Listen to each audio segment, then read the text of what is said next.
Good morning students. BEd first year के paper contemporary India and education समकालीन भारतीय समाज और समकालीन भारत एवं शिक्षा विषय के अंतर्गत हम लोग भाषा नीति के बारे में अध्ययन कर रहे थे कि त्रिभाषा सूत्र जो भाषा नीति हमारे यहाँ पर लागू करने के ऊपर जो एक जद्दोजहद चल रही थी, अलग अलग समय पे अलग अलग आयोग समितियों के द्वारा अपने सुझाव प्रस्तुत किए गए।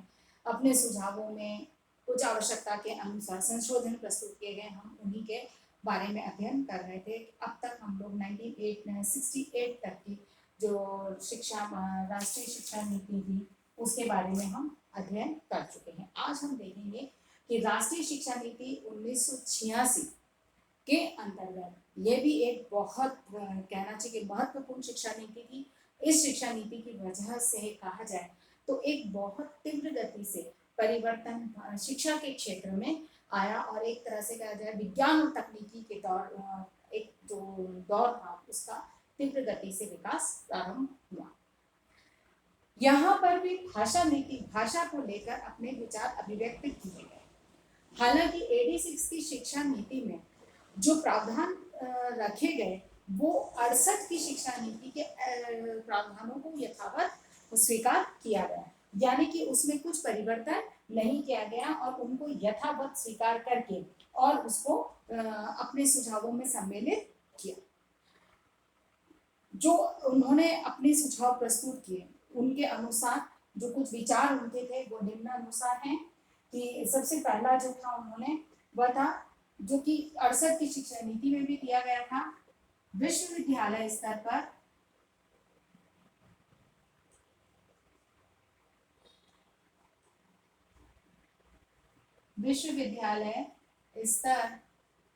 पर क्षेत्रीय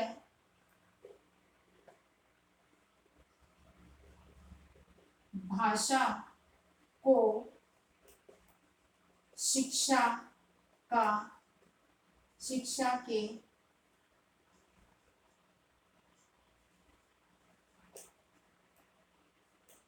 के माध्यम के रूप में अपनाया जाए।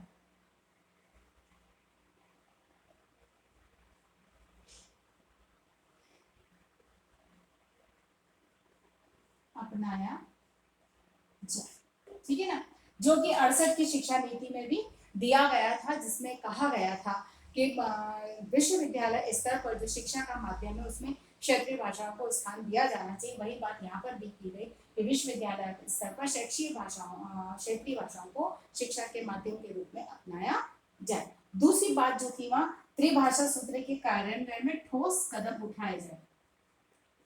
त्रिभाषा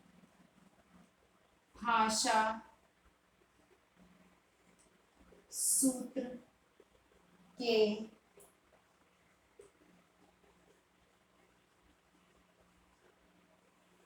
कार्यान्वयन में ठोस कदम उठाए जाएं, क्योंकि जब तक ठोस कदम नहीं उठाए जाएंगे तब तक इस त्रिभाषा सूत्र जो कि भाषा के विकास के दृष्टिकोण से बहुत ही प्रभावी और उपयोगी सूत्र है उसको लागू नहीं किया जा सकता। इसीलिए इसे भारत की विकास के दृष्टिकोण से, बच्चों के विकास के दृष्टिकोण से त्रिभाषा सूत्र का को लागू करना और इसके सही क्रियान्वयन के हर संभव प्रयासों को सख्ती के साथ उठाया जाना चाहिए या किया जाना चाहिए। फिर विभिन्न स्तरों पर भाषाई योग्यता में सुधार, जो कि वहां पे भी दिया गया था। विभिन्न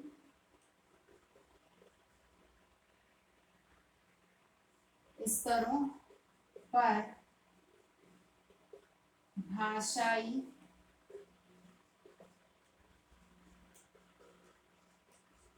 योग्यताओं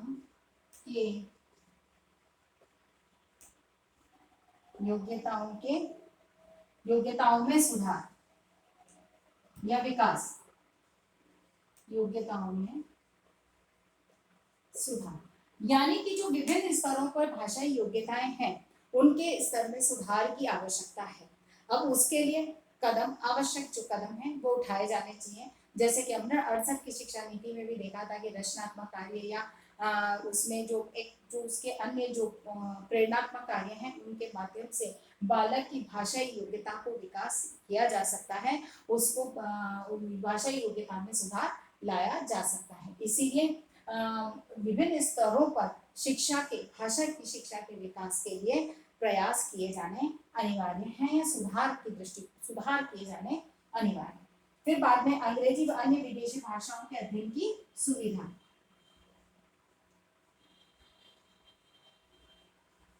अंग्रेजी व अन्य विदेशी भाषाओं की शिक्षा की सुविधा।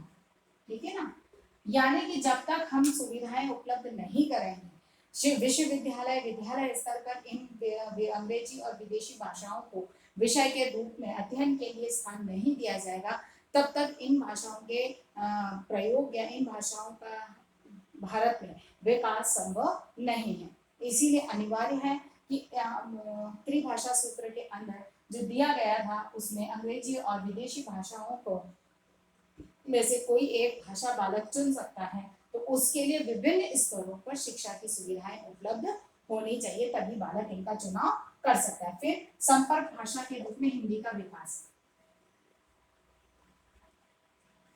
संपर्क भाषा के रूप में हिंदी का विकास। संपर्क भाषा के रूप में हिंदी का विकास होना अनिवार्य माना गया, क्योंकि हिंदी एक ऐसा माध्यम है, क्योंकि अगर हम इसकी सर्वे के रिपोर्ट के अनुसार देखें तो लगभग 30% से अधिक जनसंख्या हिंदी भाषा का प्रयोग करती है। ऐसे में आवश्यक हो जाता है कि यही एक ऐसी भाषा थी जो बहुत बड़ा जनसमूह उपयोग में लाता था। इसीलिए कहा गया कि हिंदी भाषा को संपर्क भाषा के रूप में प्रयोग में या उसका विकास संपर्क भाषा के रूप में किया जाना चाहिए, जो कि संविधान की धारा 351 में भी, अनुच्छेद 351 में भी इसके बारे में लिखा गया है कि हिंदी को संपर्क भाषा के रूप में विकसित किया जाए। उसके बाद में है भारतीय विज्ञान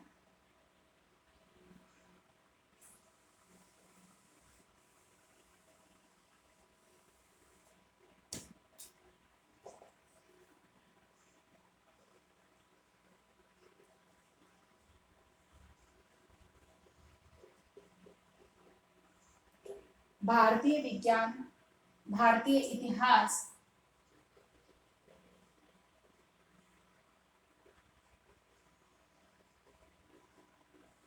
भारतीय इतिहास, पुरातत्व, पुरातत्व आदि जैसे विषयों के लिए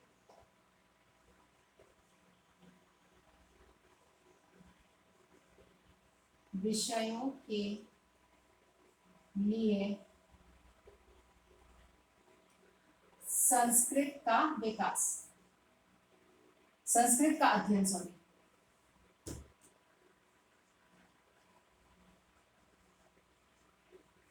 का अध्ययन, क्योंकि हमारे जो पुरातत्व ग्रंथ हैं या ज्ञान है वो हमारे प्राचीन ग्रंथों में संकलित हैं, और जो प्राचीन ग्रंथ लिखे गए हैं वो संस्कृत भाषा में लिखे गए हैं। इसीलिए यहाँ पर इस बात पर बल दिया गया कि भारतीय विज्ञान, क्योंकि भारत का विज्ञान और वैज्ञानिक तकनीक बहुत उन्नत कोटि की थी, इसीलिए भारत के विज्ञान, भारत के इतिहास, ये उसकी विकास यात्रा या जो भी था उसके बारे में, और पुरातत्व से संबंधित अगर हम जानकारी प्राप्त करना चाहते हैं, उसका अध्ययन करना चाहते हैं, तो अनिवार्य है कि हमें संस्कृत भाषा का उपयोग करना होगा, संस्कृत को सीखना होगा। क्यों कि संस्कृत में ही ये ग्रंथ लिखे गए हैं, इसीलिए संस्कृत के अध्ययन पर बल दिया गया।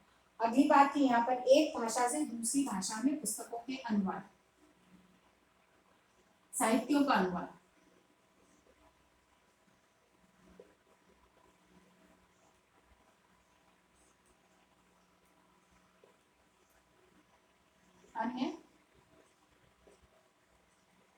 भाषाओं में, अन्य भाषाओं में साहित्यों का अनुवाद किया जाए जिससे कि उस क्षेत्र के साहित्य, संस्कृति, सभ्यता के बारे में लोगों को जानने समझने का अवसर मिले। और जब जानने और समझने का अवसर मिलता है तो निश्चित है कि उसके प्रति एक इच्छा जागृत होती है, उसके प्रति जिज्ञासा उत्पन्न होती है और बालक स्वतः ही उस भाषा को सीखने के लिए प्रेरित होगा, क्योंकि जब उसको लगता है कि अनुवाद करके जब इतनी जानकारी हमारे सामने है तो मूल ग्रंथ के अंदर किस तरह से लिखा गया होगा, तो उस चीज को समझने के लिए निश्चित है कि वो उस भाषा को सीखने की इच्छा व्यक्त करेगा। इसीलिए अनिवार्य है कि भाषाओं के विकास के लिए जो ग्रंथ है उनका दूसरी भाषाओं में अनुवाद होना अनिवार्य है। फिर दूसरा है द्विभाषी और बहुभाषी शब्दकोश का तैयार करना।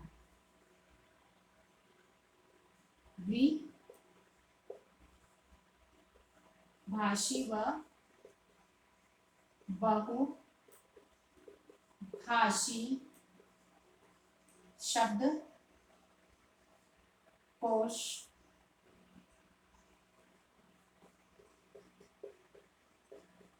तैयार करना। अगली जो बात थी उसमें स्पष्ट थी कि भाषा को सीखना है तो बहुत सारे शब्द ऐसे होते हैं जिनके अर्थ, उनके परिभाषाएं, उनके मीनिंग को समझने के लिए हमें कुछ माध्यम की आवश्यकता होती है और वो माध्यम है शब्दकोश। इसीलिए द्विभाषी और बहुभाषी शब्दकोश के विकास पर बल दिया गया कि एक भाषा से दूसरी भाषा में, जैसे हिंदी से अंग्रेजी में या अंग्रेजी से हिंदी के शब्दकोश हमारे पास उपलब्ध होते हैं, वैसे ही अन्य भाषाओं के एक से अधिक भाषा में या एक से दूसरी भाषा में अनुवाद के लिए शब्दकोशों को तैयार किया जाए जिससे कि एक बालक के लिए वो उस भाषा को सीखना सरल हो, उसमें कठिनाई ना हो। उसके बाद में आता है कि जो ये त्रिभाषा सूत्र था इसकी क्रियान्वयन में कठिनाइयां, क्योंकि त्रिभाषा सूत्र में जो 68 में नीति अपनाई गई थी या ग्रुप बनाए गए थे कि हिंदी भाषी क्षेत्रों के लिए हिंदी, अंग्रेजी और कोई दक्षिण भारतीय भाषा, इन 3 भाषाओं का होगा और अहिंदी भाषी क्षेत्रों के लिए क्षेत्रीय भाषा हिंदी और अंग्रेजी का शिक्षण होगा। ये 3 भाषाएं हैं, लेकिन इनके क्रियान्वयन में समस्याएं क्या थी, है ना। त्रिभाषा सूत्र क्रियान्वयन में समस्या या कठिनाई, समस्याएं कौन कौन सी ऐसी मूल समस्याएं थी जो उसके क्रियान्वयन में बाधा उत्पन्न कर रही थी। तो पहला है माध्यमिक स्तर पर सभी भाषाएं अनिवार्य रूप से नहीं पढ़ाई जाती।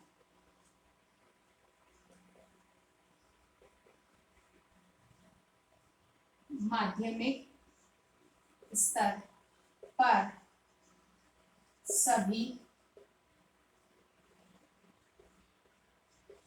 भाषाएं अनिवार्य रूप से नहीं पढ़ाई जाती, है ना। यानी